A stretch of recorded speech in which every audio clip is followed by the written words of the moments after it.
આભાર કે તમે મને અહીંયા આટલા આગ્રહથી બોલાવી અને આટલું સરસ માન આપ્યું.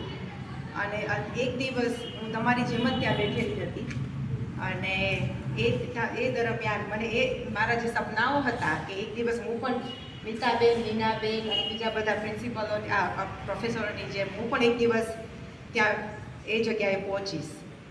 તો એના માટે થઈ અને મેં ખૂબ મહેનત કરી અને આ બધા મારા ઇન્સ્પિરેશન છે કે મહેનત કરી એનું ફળ મળે જ છે.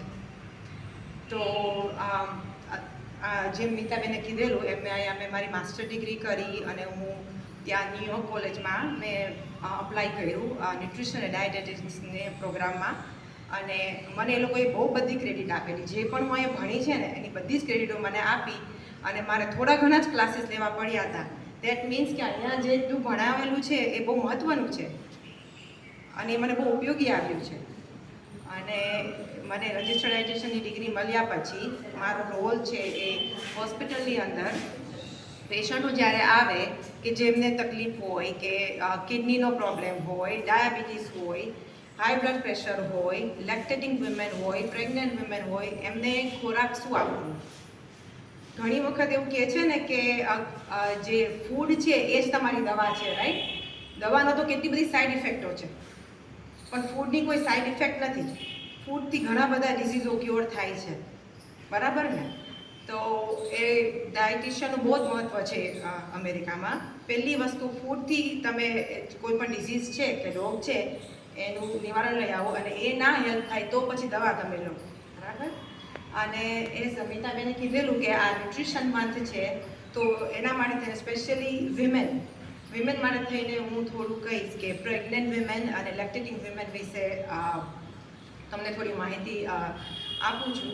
જ્યારે વિમેન પ્રેગ્નન્ટ થાય છે ત્યારે બાળક એના પેટમાં છે, રાઈટ? અને એ બાળકનું જે ન્યુટ્રિશન છે એ ક્યાંથી મળે છે? એમના મધર પાસેથી જ મળે છે.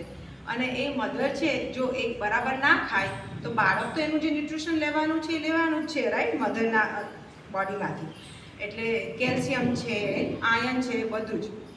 એ જો મધર છે એ બરાબર ના ખાય તો પછી એના બાળક છે એનું તો ન્યુટ્રિશન એ લેવાનું છે. એના માટે થઈને મધરને પછી ડેફિશિયન્સી આવી જાય, રાઈટ? કેલ્શિયમની, એમના બોન વીક થઈ જાય, એનિમિક થઈ જાય. એટલે એ બહુ ઇમ્પોર્ટન્ટ છે કે મધરે એનું ન્યુટ્રિશન જાળવવું. અને બાળકના જન્મ આપ્યા પછી લેક્ટેટિંગ વિમેન કે મધરના મિલ્કમાંથી જ બાળકનું ન્યુટ્રિશન બધું મળે છે, રાઈટ? એ જે કમ્પ્લીટ ન્યુટ્રિશન છે એ બધું જો મધર બરાબર ના ખાય તો બાળકને પણ ના મળે. એટલે એ બધું બહુ મહત્ત્વનું છે કે તમે એઝ એ વિમેન કે તમે તમારા સેલ્ફને ટેક કેર કરવાનું કે તમારું ન્યુટ્રિશન જાળવી રાખવા માટે થઈને ન્યુટ્રિશિયસ ફૂડ પ્રેગ્નન્સી અને આફ્ટર પ્રેગ્નન્સી પછી જ્યારે તમે બ્રેસ્ટ ફીડિંગ કરાવતા હોય એ બહુ ઇમ્પોર્ટન્ટ છે. અને તમારામાંથી કોઈને ક્વેશ્ચન છે એના વિશે કોઈ તો હું હેપી થઈશ તમને લોકોને જવાબ આપવા માટે.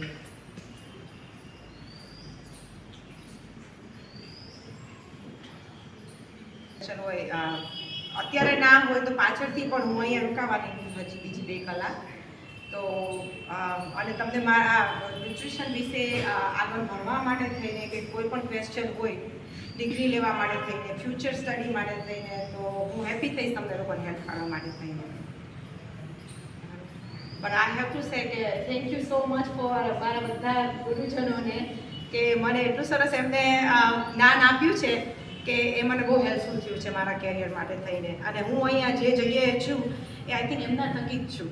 મારો એક પ્રશ્ન છે તો હા, તમારી આ દીકરીઓ છે જંક ફૂડ બહુ ખાય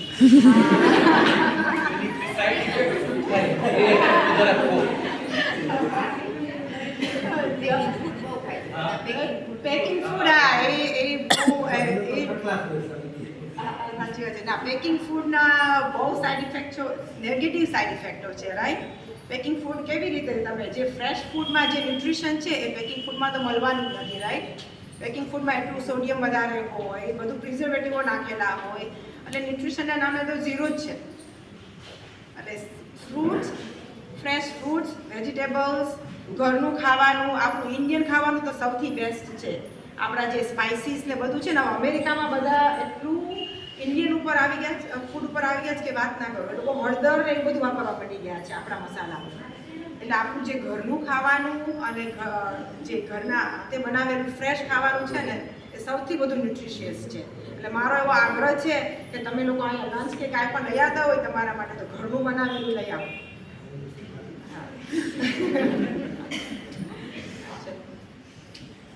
બીજું કંઈ તમારે ક્વેશ્ચન છે? સોરી, હું થોડી એટલું મારું ગુજરાતી થોડું ઓછું 25 વર્ષ લાઈફસ્ટાઈલ વિશે થોડી માહિતી આપો. લાઈફસ્ટાઈલ વિશે હું તમને મારું પોતાનું જ ઉદાહરણ આપું છું. હું દિવસમાં 4 થી 5 ફ્રૂટ અને 5 થી 6 વેજીટેબલ ખાઉં. સવારે બ્રેકફાસ્ટમાં સ્મૂધી કહીએ અમે લોકો, અને તમે લોકો આનો મિલ્ક શેક કહી શકો. એટલે એમાં તમે 2-3 ફ્રૂટ છે, કોઈ મિલ્ક છે, યોગર્ટ છે, કે આપણે દહીં છે, કે કોકોનટ મિલ્ક બહુ હેલ્ધી છે, એવું બધું સ્મૂધી સવારે બ્રેકફાસ્ટમાં હું પોતે ખાઉં છું. લંચમાં હું સેલડ છે, કે આપણે શું કહેવાય કે હોલ ગ્રેન્સ બધા હોય ને, જે ઓટ્સ છે, કીનવા, બધું એનું સેલેડ બનાવીને એ હું ખાઉં. એટલે એ બધું બહુ ન્યુટ્રિશિયસ છે તમારા લોકો માટે. અને દિવસમાં હું રોજે 1 કલાક વોક કરું છું. જોબ પરથી આવી હું પણ તમારા લોકો ફૂલ ટાઈમ જોબ કરું છું, 8 થી 4. અને 4 વાગે ઘરે આવી હું મારું થોડી ઘણી રસોઈ કરી અને વોક કરવા જાઉં. અને 1 કલાક મારો નિયમ છે, હું વોક કરું અને આવીને પાછી મારી કન્ટિન્યુ રસોઈ કરી અને જે રૂટીન હોય એ. અને શનિ અને રવિ અમે લોકો ત્યાં હાઇકિંગ કરવાનું. અને અહીંયા તમે લોકો ટ્રેલ બધા, હા, તો હું નેચરમાં, માઉન્ટેનમાં હું 2 કલાક સેટરડે, શનિ અને રવિ 2 કલાક રોજે સવારમાં વહેલી ઉઠી 6 વાગ્યામાં અને માઉન્ટેનમાં હાઇકિંગ કરવા જાઉં છું. ટ્રેકિંગ કરવા. હા, ટ્રેકિંગમાં લગભગ હું ઓછામાં ઓછી 1000 થી 1500 કેલરી બર્ન કરું છું. અને એને લીધે થઈને તમારું જે હેલ્થ છે ને એ બહુ સારી રહે છે. જેટલું તમે ફિઝિકલ એક્ટિવિટી વધારશો ને એટલું બોડીમાં તમારું બ્લડનું સર્ક્યુલેશન થાય, રાઈટ? એટલા તમને રોગોથી દૂર રહ્યો અને એટલા તમે તંદુરસ્તી ફીલ કરો તમે. એટલે એ બહુ ઇમ્પોર્ટન્ટ છે, ફિઝિકલ એક્ટિવિટી અને પ્રોપર ફૂડ, ન્યુટ્રિશિયસ ફૂડ. એ 2 વસ્તુ બહુ ઇમ્પોર્ટન્ટ છે લાઈફમાં. એ 2 જો કરશો તો તમારે દવાની, ડૉક્ટરની અને દવાખાની જરૂર નહીં પડે. એટલે મારું કહેવાનું એ છે કે ન્યુટ્રિશન બહુ મહત્ત્વની વસ્તુ છે અને ફિઝિકલ એક્ટિવિટી બંને. અને શું કહેવાય, ખોટા વ્યસનો છે બધા, આ બધી સોડાઓ છે, પેપ્સી ને આ બધું, એની જગ્યાએ ફ્રેશ ફ્રૂટ અને આપણું ઘરનું લીંબુ શરબત છે એવું બધું પીવાનું રાખવાનું.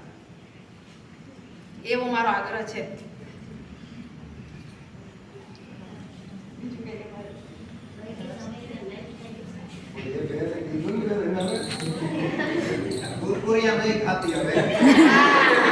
ચીપ્સના પેકેટની કોઈ પણ વસ્તુ છે ને એ કોઈ સારું એટલું નથી. ક્યારેક તમને ઈચ્છા થાય, ચલો અઠવાડિયામાં 1-2 વખત તમે બધાને એમ કહે ને કે બ્રેક લેવાની, 1-2 વખત બહારનું ખાઓ, તમે 1-2 વખત આવા ચિપ્સ ને એવું ખાઓ. બાકી તો મેઇન વસ્તુ જે છે આપણા ફ્રૂટ, વેજીટેબલ્સ અને આપણા જે ઘરનું બધી વસ્તુઓ છે ને બનાવેલી, આપણે આચમણ કરેલી વસ્તુઓ, જેમાં બહુ બધા ન્યુટ્રિશનો હોય છે, બહુ બધા વાઇટામિન્સ ને બધું હોય છે. આપણા જે ઢોકળા ને આપણા મોઠિયા ઢોકળા છે, ખાટિયા ઢોકળા છે, એ આપણા ખાવામાં બહુ ન્યુટ્રિશન વાળું છે. બરાબર. બહારના પિઝા ને પાસ્તા ને એ બધું ખાલી દેખાવનું જ છે, એમાં કોઈ ન્યુટ્રિશન નથી. બરાબર.